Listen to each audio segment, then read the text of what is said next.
Hey guys, Jason with Fat Fender Garage. We're here again and with Leeland Fuller. He's one of our technicians here. He really likes to be on video, so this is awesome. I'm having a good time. So we want to talk a little bit about brake tubing and flaring and fuel lines and what are your options. So most of you guys are pretty familiar with just a standard zinc coated brake tubing. Sometimes there's that nickel copper version. It's a little bit softer, a little bit easier to put that double flare on it. And it'll require just kind of a tube nut like you see right there, and it would go into a standard proportioning valve, master cylinder, whatever it is you're doing.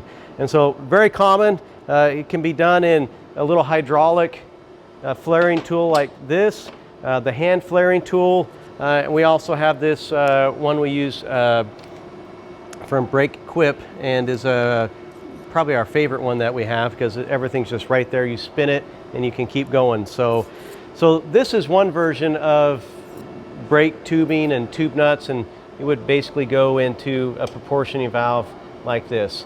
Most of the time you're dealing with like a 3/16 or a 1/4 inch brake line, but at the end of the day, that's the basic stuff. Another option you can have are kind of an A-in fitting style. And so you would see these two little parts. This is kind of little backer, little tube sleeve, and then you've got the little nut right here that would tie into an A-in fitting. So Leeland's going to demonstrate how this goes on. First thing you do is you slip that on there like that, and so that basically will create a seal once we flare this, and you flare it to like a 37 degree for the A-in fitting. So he'll flare that into the Brake Quip flaring jig, and it's just a single flare, so it actually kind of makes it a little bit easier.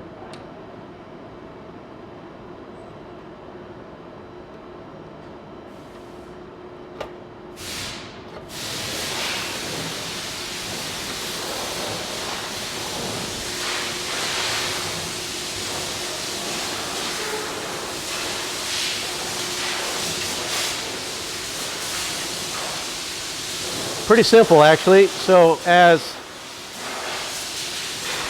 this little backer nut hits that little flare, your little A-in fitting fits right in there, and this comes in and connects it. So this actually is pretty simple.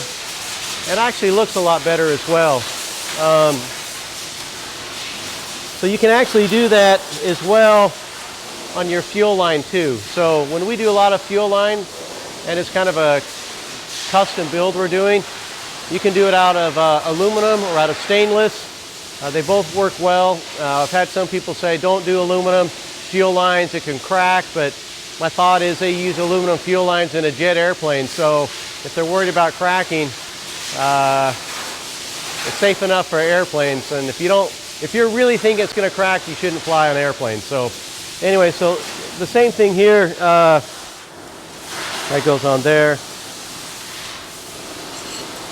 And it's the same thing, and that can go into a -6 A-in fitting. So works out pretty good. So whatever, and that would just fit right there,